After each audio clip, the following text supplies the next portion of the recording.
Birmingham City are pretty much F-ed, and it will take something special to rescue them.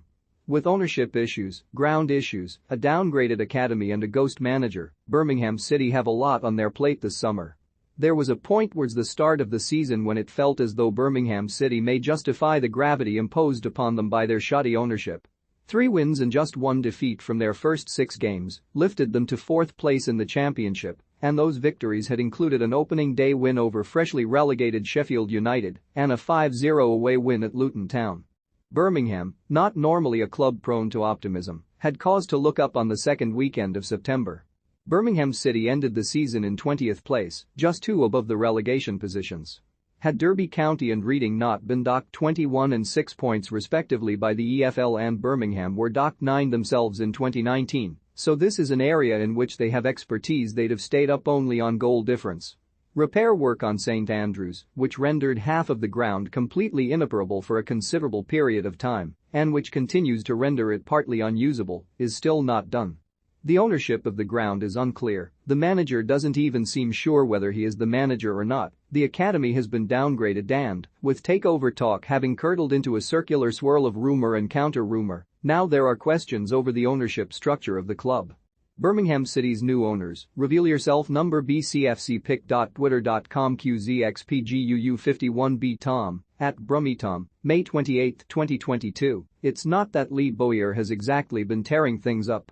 Birmingham won just 4 games throughout the second half of their league season and were knocked out of the FA Cup at home to League One Plymouth Argyle. They conceded 6 goals twice to Fulham and Blackpool and failed to win any of their last 6 matches. But since the end of the season, Bowyer has been effectively a ghost manager, still in technical charge of the team, but with open speculation not of who his successor should or could be, but of who they will be.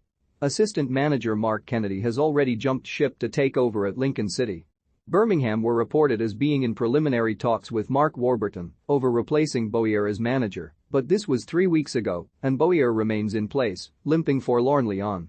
And while it may well be that there is a good reason why he remains in place, the big issues over this are twofold. Firstly, it's a lack of clarity that will increasingly hamper the club as it continues. How are Birmingham supposed to recruit the sort of players they want if those they approach can't even be entirely certain who their manager will be? And secondly, this exact lack of communication from the club is precisely what supporters have been complaining about for years. It now only seems likely to damage the club should it continue. That sense of distance between the club and its fans has felt literal at times, too. The Cop and Tilton Road stands were closed on safety grounds in December 2020, and St Andrews has been operating at a reduced capacity ever since fans were allowed back in last August. Fans have subsequently been allowed back into the top tiers of these stands, but the bottom tiers remain out of service, and there is still no date by which this work should be completed.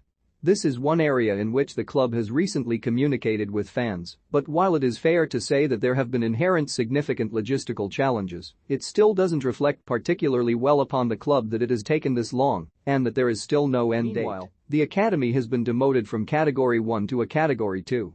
The Professional Game Academy Audit Company PGAAC conducted a review in February which recommended the downgrade, which was confirmed in May. In recent years that academy has produced Che Adams and Jude Bellingham, and the money from those sales may well have been keeping the club's head above water.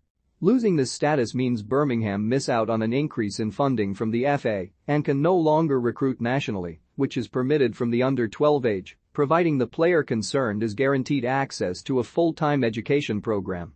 For a club like Birmingham, keen to push towards the Premier League but up against parachute payments, it's a potential income stream made significantly more difficult. It's probably not an embellishment to say that the saga of the club's ownership could fill a library. From the days of Carson Yoon, who ended up in prison for money laundering, to this very week, when Radio Free Asia claimed that Wang Yaohui, a Vietnamese businessman who they describe as having a checkered past, owns a significant shareholding in the club, whose on-paper owners until the end of May were a company called BSHL. They later reported that the EFL have confirmed to them that they will look into the matter, so apparently it was news to them, too.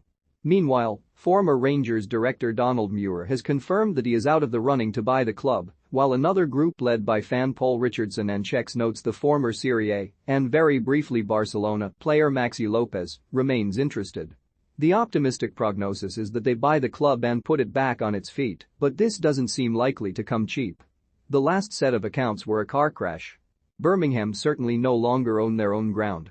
Instead, Birmingham will be paying £1.25 million a year in rent to a property company based in the British Virgin Islands until 2031, and then after that, well, who knows?